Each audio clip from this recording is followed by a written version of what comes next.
Hello and welcome to the Ecomodernist channel live. I'm Carl Pauls. I'm here with Gabe Ignetti, Chris Bergen, and our special guest, John Kutch. He's going to tell us about Thorium Energy Alliance Conference. How are you doing, John? I'm doing pretty good. And so this is going to be, of course, April 14th and 15th. John Kutch is a principal and founding member and executive director of Thorium Energy Alliance and a co-founder of Terrestrial Energy. He has 23 years of experience developing materials, mechanisms, and products for industrial, energy, and medical clients. Welcome. What's the new goal of Thorium Energy Alliance? I have in the script here, it's promoting the non-energy use of thorium for medicine, alloys, catalysts, electronics, lighting, superconductors. Tell us a little more about that. So I figure there's a handful of companies that are trying to deploy thorium reactors.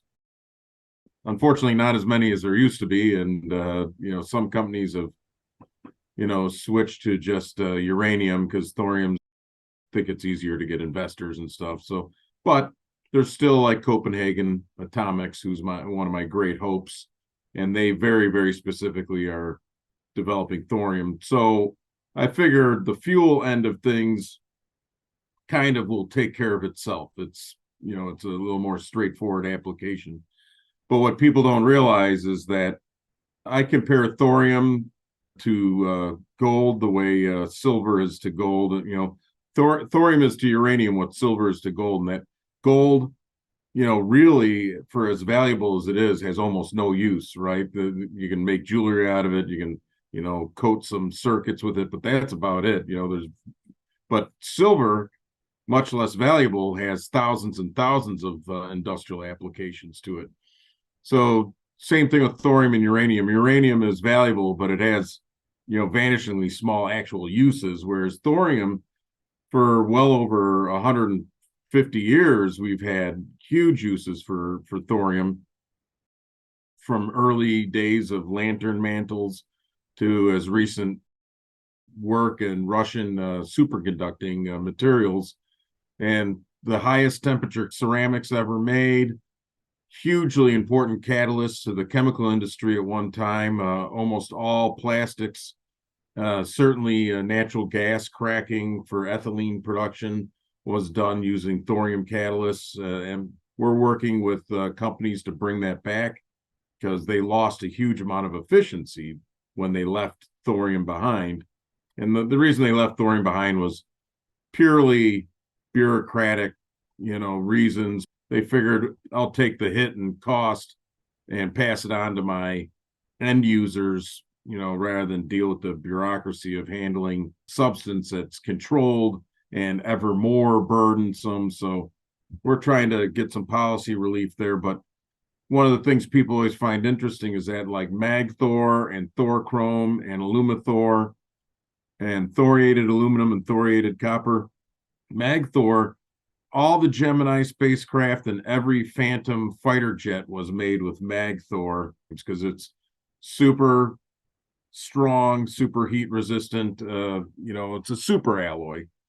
And it's a shame that in the 90s, we stopped making it. It hasn't been that long. It's within our memory.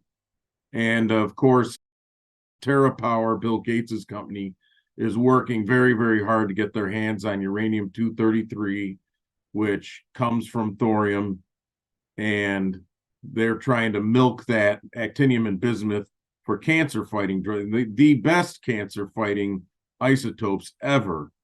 And we want to bring some competition in that area so that Bill Gates doesn't have another monopoly on his hands. But suffice it to say that there's a huge opportunity for using thorium for something besides fuel. But obviously, we really think the fuel aspect is hugely important too. The U-233 that we have left is hugely valuable, would be great for starting up thorium reactors. Obviously, the clean cycle, the pure cycle. Other countries, thorium's everywhere. They could do it themselves if they put their minds to it. it's not a terribly complex chemical circuit, but somebody's just got to commit to doing it. 1 gram of isotopes that would serve like thousands and thousands of people. So you don't have to make too much of this. But this was actually in Nuclear News a couple of years ago, so it's public. It's public information. The medical isotope division of TerraPower is set up specifically for thorium milking operation, from what I understand. And they want to get their hands on the U-233 at Oak Ridge. I'll Gabe, you have a never. question? Yeah, this bismuth thing is concerning cancer is very exciting. Super Um, exciting. yeah, if you could speak a little more, how much of a game changer in terms of curing cancer are we looking at? I believe the early 2000s, the Department of Energy and the Health Department, the NIH, worked together to actually test the bismuth. I think it's bismuth 218 and actinium 213. But the bismuth and the actinium, and they tested it on 30 patients with very late stage cancer, and I believe every single one of them were cured. Wow. Yeah. So that's the very reason for Curio, which is another nuclear company to exist, began with the huge success of actinium and bismuth. There's been a little bit of work done since then, but about 10 years ago, the only co-authored paper by NIH and DOE ever was a report begging for funding to restart the actinium bismuth milking production, because they used up all of it that they had to treat these patients and to do a little bit of follow-on work. And the entire world supply of the stuff was like I said, like a gram. And with a gram, they had near 100% success rate in curing these people. Wow. When you see that NIH DOE report and you read it, you're just like, this is the cure for at least a lot of obviously not all cancers. It's not the holy grail, but it's darn close, man. I mean, Could be. Oh, it's a huge deal. It could be. I mean, I don't know if they have enough information to say, Well, that's bismuth 209. Is that what we're talking about? Yeah. That is an extremely long half-life. That's 2 to 10 to the 19 years. That's enormous. And it alpha decays. This is magic stuff. That's like, if you can move that bismuth next to anything in the human body you don't want, it's gone. I mean, they obviously brought the milking process back online at Oak Ridge. Nuclear News had a great little article about it, and it's easy to find, and so it's not a state secret. I just, like I said, Shine and a couple of these other isotope production facilities that have opened up in the last few years, I just can't believe that they aren't more focused on bringing this stuff to market. Yeah. Chris, go ahead. When was the first Thorium Energy Alliance conference, and why are you moving to Abilene for the first time? So the first conference was October 19th, 2009. We're having it here at Abilene because the Abilene Christian University, Rusty Towel, and Natra Resources Nuclear have built this facility that you can see in the background of that image. It's called the Dillard Science and Engineering Center. And that is going to be the first new nuclear research reactor in over 50 years in the United States. And it's a molten salt reactor. Initially, it's going to be powered by uranium, but there's a chance that during its life cycle, they'll try and emulate the molten salt reactor experiment and run different species of uranium in it, and hopefully at some point run a sort of what you might call a mixed oxide thorium uranium fuel in it. That would be super great. It would match what the Chinese are trying to replicate.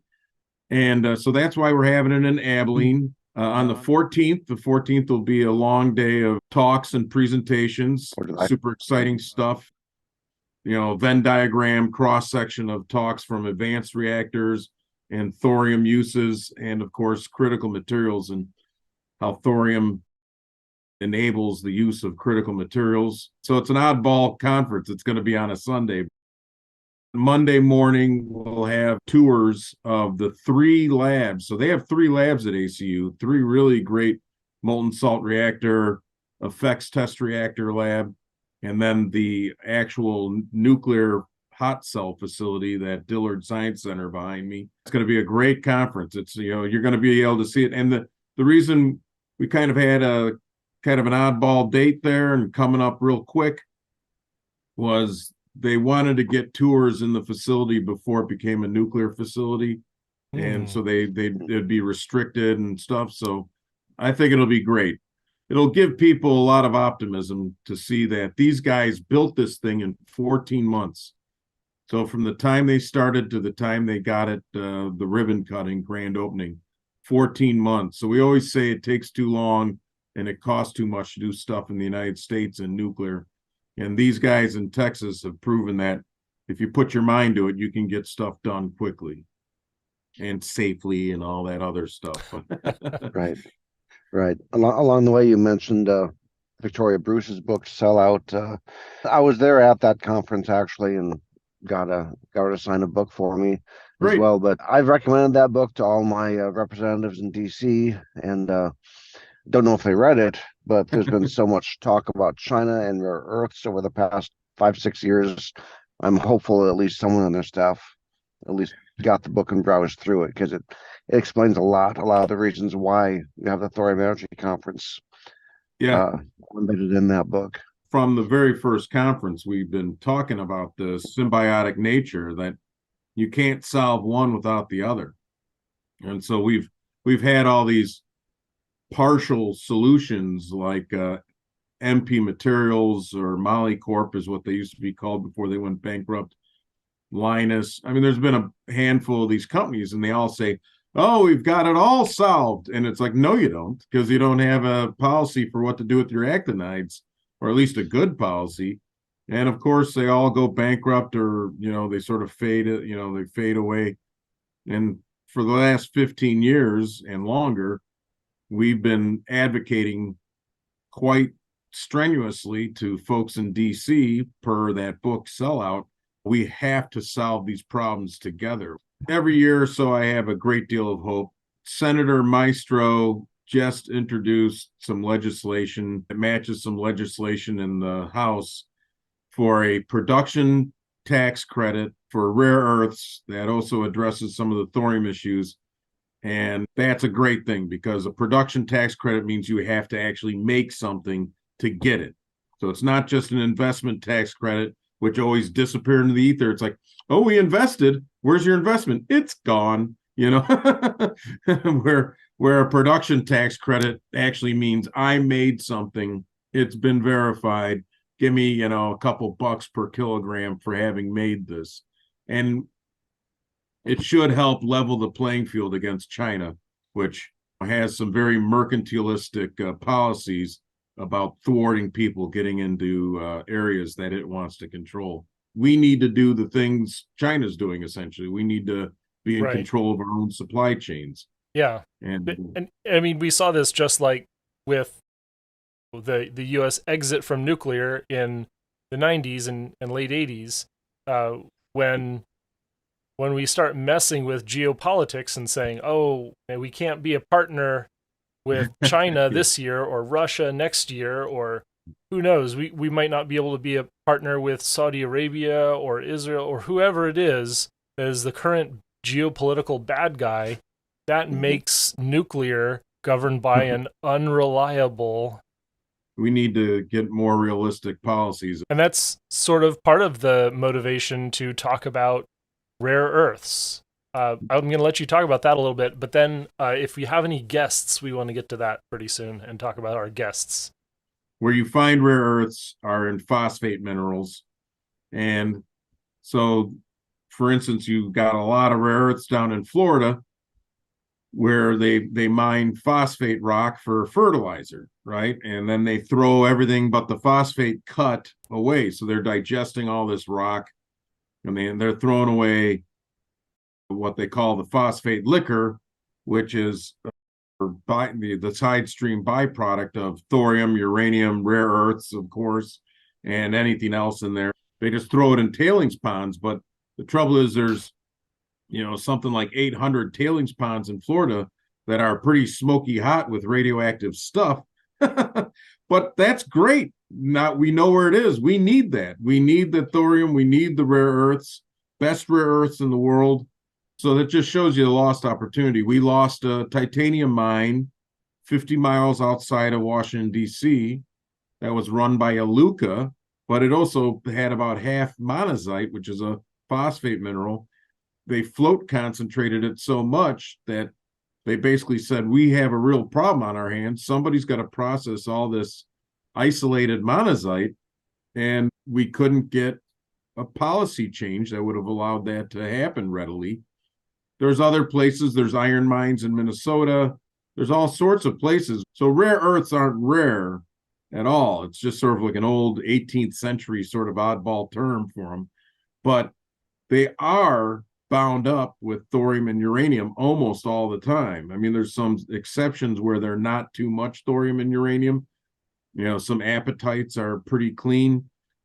But the fact is, if you want the good stuff, the heavy rare earths, the things that make MRI machines work, and the things that make starters and cars work, and the things that make your computer monitor and your cell phone work, and even your windmill, you better get to love thorium and uranium, or at least put on some big boy pants and come up with a policy for storing them.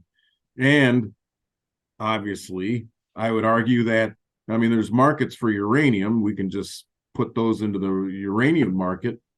But the thorium has vast possibilities for, as we spoke about, medicines, alloys, catalysts, ceramics, superconductors, all sorts of stuff.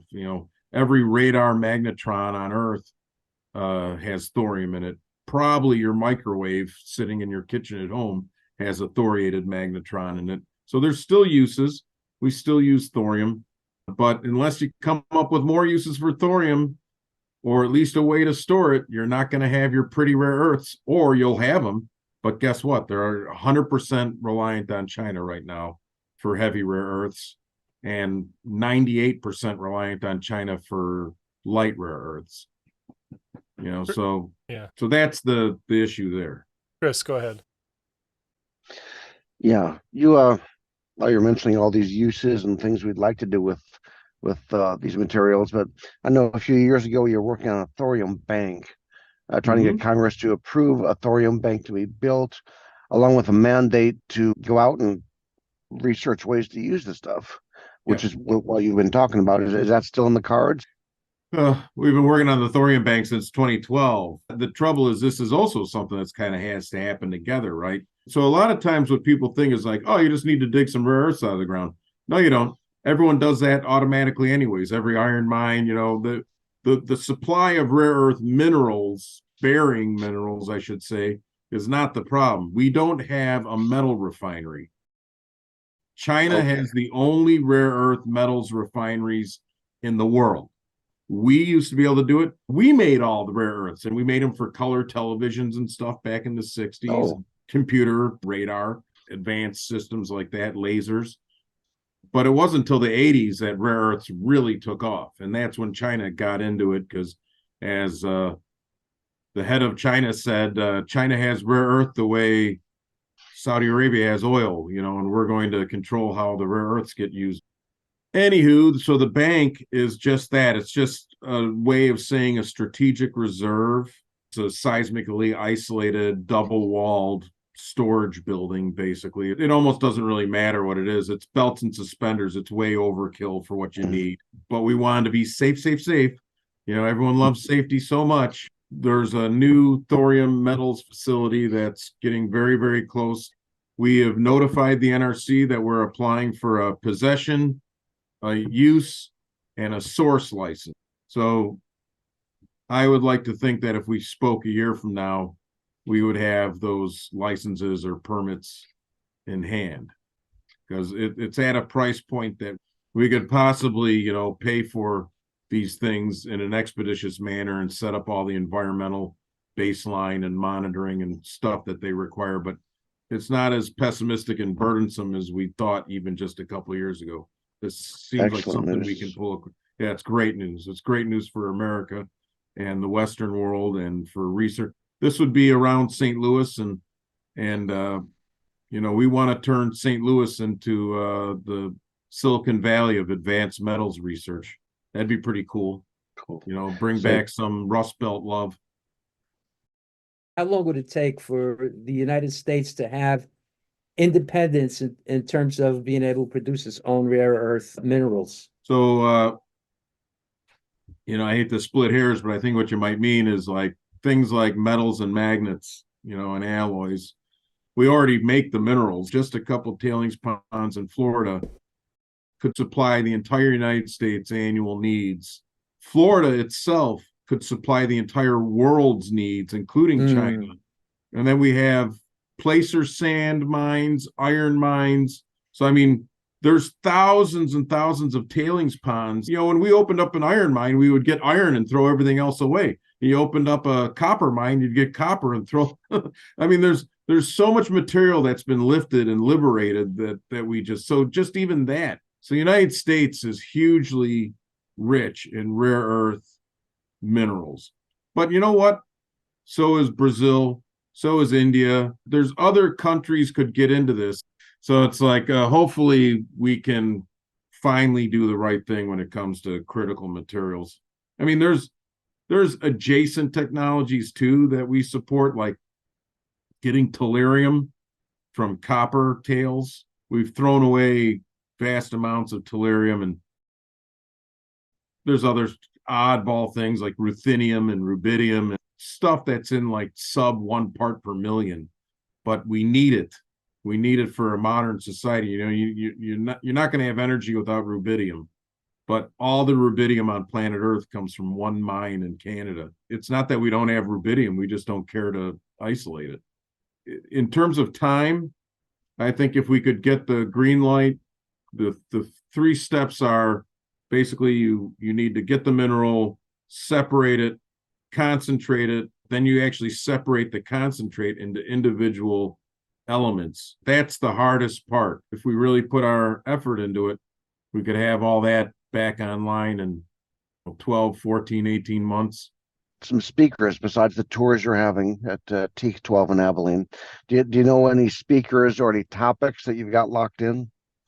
Absolutely. So we should have Ed McGinnis, who used to run the Department of Energy.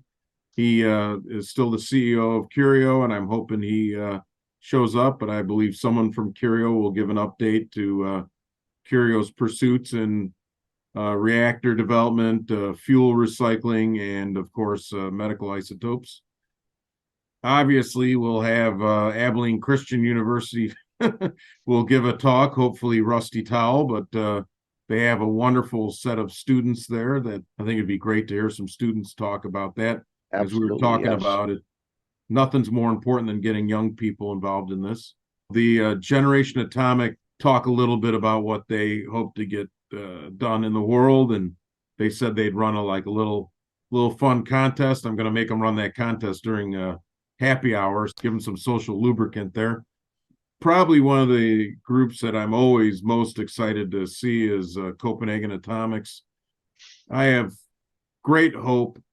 And it's for one simple reason. I like to make stuff. I like to build stuff. And when I see Copenhagen building loops, taking over 100,000 square foot factory to start building modules, that's the sort of thing we need to do. Thorium Energy Alliance did a lot of work with El Salvador last year, and we could talk a little bit about that. But, Copenhagen was chosen by El Salvador to try and deploy their nuclear there. That is super interesting because that could be a very near-term early win for private nuclear deployment. I'll obviously be speaking a little bit about the whereabouts of Thorium Energy Alliance and where we're at.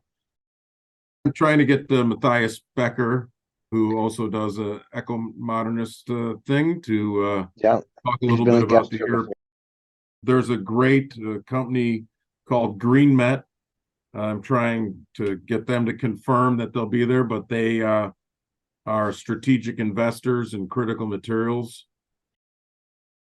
Caldera, which is the mining to metals group out of St. Louis. And, I want them to talk about the critical materials situation also. Dave Holcomb from Idaho National Lab and a whole group of other people, including folks from the Chinese Academy of Sciences, helped get ANS 20.2, which is very broadly, it's sort of the safety and reactor definition for a molten salt reactor. Once that's accepted by the NRC, that'll be the gold standard definition for what a molten salt reactor is. It's important. And hopefully Dave can come and speak a little bit about that and give an update. Jim Conca, who used to write for Fortune but writes for Nuclear News now, has agreed to talk about his work with dirty bombs and his assessment that dirty bombs sort of an urban myth. He's got great stories of blowing crap up in the desert. I'll let him tell it, but it's a fascinating thing that you just think It's one of those things where you're like, oh, I know what a dirty bomb is. It's like, no, you don't, because they don't exist. And it's like, you just think you do because you saw it in James Bond or something like that. And Mike Connolly might come and talk about the book he and a few other folks wrote. Synergetic would be an interesting. Synergetic.world is where you can find them. They want to talk about using advanced energy to make synthetic fuels. If you're making high temperature heat with a high temperature reactor, do you make electricity with it? No, that's dumb. Use the heat, actually run processes with it. So that's the sort of thing, though. And then finally, we might get a little bit of a briefing from Nucleation Capital. Folks are always asking, how can I invest in this? And I'm like, I didn't know, but Nucleation cracked the code. And with as little as, let's say, $4,000 or $5,000, you can actually enter a subscription with them, and they pool together everybody's subscription. And basically, once a quarter, they take whatever money they pooled up at that time and invest it in a company like Copenhagen or Radiant Technology. They pick. So they've done about 8 companies now, and it's miracle of miracle, you might actually make some money in the advanced nuclear world. So, God willing, fingers crossed. That is what the very definition of patient capital is, though. You're involved with developing some of these companies, of course, and they're doing some exciting things. It's really great to see it. The synfuel topic we've been covering a few different times. Either ammonia or methanol are two really popular options. This is just a generic synfuel concern, and you're looking at all of the different final output products. You're not trying to reinvent the wheel. You just want to make the fuel, right? The fact is, we're not going to get away from liquid fuels for a long, long time. Or try and run a Mississippi River tugboat on a bunch of batteries. That shit needs to run, and it needs to be reliable. And they've got a century of reliability. But if we could give them a carbon negative drop in diesel fuel that's 7 to 10% more energy dense with no sulfur, carbon negative fuel that's energy denser and cleaner in every sense of the word at the same price as normal diesel. So that is when the accountant's ears perk up. It's not fantasy paper, PowerPoint stuff anymore. We can get the carbon we need capture either from ocean, which I like, or direct air capture, which is okay. And it's only okay if you have really cheap energy like nuclear. I would say almost all of it is TRLs of 9. These are ready for prime time. Finally, I need to make green cement, carbon negative steel, carbon negative diesel. Isn't that what we all want? Right. Oh, yes. Yeah. And speaking of carbon negative steel, tell us a little bit about Caldera Mining. The notes I have said it's the first 100% true green iron to steel in the USA. We finally have an opportunity where we can take nuclear power that's abundant in the Midwest. There's other sources of green power to a level that we feel confident. We could even, because it's a sink for energy and has some inherent thermal energy storage built into it, we could even take topping heat from renewable when wind starts blowing at 3 a.m. and you don't need it, or the sun is shining too much in the middle of the day and you don't need it. And instead of just throwing it away curtailed, we can divert up to 1,000 megawatt hours of 600 plus degree thermal heat into the system. So that's a big thermal battery. All right. That's a huge thermal battery. And so we have true green energy. We have the greatest iron source in the world. And there's only 2 magnetite mines on planet Earth, and one of them is in Missouri. With the addition of some carbon, so now you're carbon negative. With the addition of some carbon, you can make the highest quality, purest steel in the world at a cost that is the same as standard steel. This is the future. The future of steel is going to be DRI in the sense that it makes pure, better, stronger steel. And it's also environmentally cleaner, and it's carbon negative. It's another thing that anybody watching this should feel some positivity. Well, that was an amazing amount of content, and I wish we could go on for a little longer, but someone's got to edit this. So last question, Chris, go ahead. Very, very briefly, do you know what the capacity of that facility is? Do you think you're going to sell out? I hope we do. I mean, usually the Abilene Doubletree Hotel Conference Center is, it's beautiful. It only opened up about 4 months ago. It's a great little city. And April is probably the right time to go there so you don't get cooked to death. It'll be beautiful, warm. The pool is open. So we're going to, you can make a little vacation out of it. In terms of the size, we could have a huge conference if we wanted to. It's a big conference center. I hope we sell out, and it's super reasonable. We've kept the price of the conference down. Students get in for half, educators get in for half, the military gets in for half.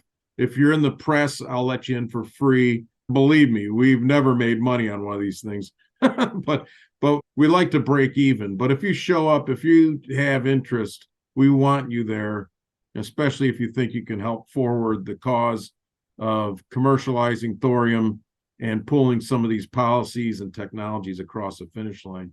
We'll decide if we're going to stream it.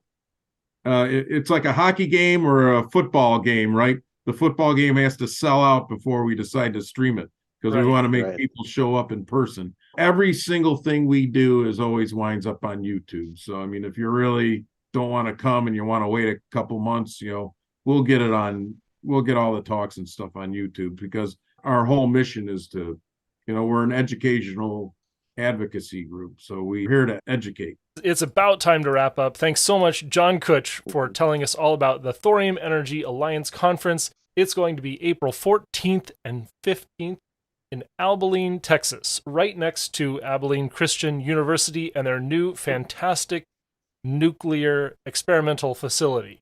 And this is a great place that's going to be the future of nuclear research and nuclear technology. I'm Carl Pauls. This has been the Ecomodernist channel live. You can find us every Sunday, 11 a.m. Pacific, 2 p.m. Eastern, right here on soyaddle.tv. That's twitch.tv/soyaddle, or at YouTube at the Ecomodernist channel. That's Ecomodernist1. And you can find us on Facebook at the Ecomodernist Society of North America. And of course, please find the Ecomodernist channel on Patreon, where we can have just a little bit of funds to help offset some of the costs around here. And then there's our website, esna.earth. esna.earth, where you can find all sorts of information about eco-modernism and the Eco-Modernist Society of North America. That's esna.earth. Remember, emissions first, Peace and justice will follow.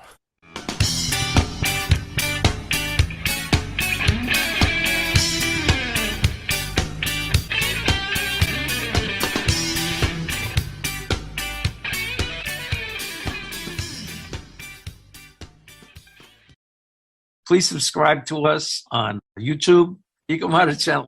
Also to subscribe to us on Twitter and Facebook, Ecomodernist Society of North America. And online at https://esna.earth.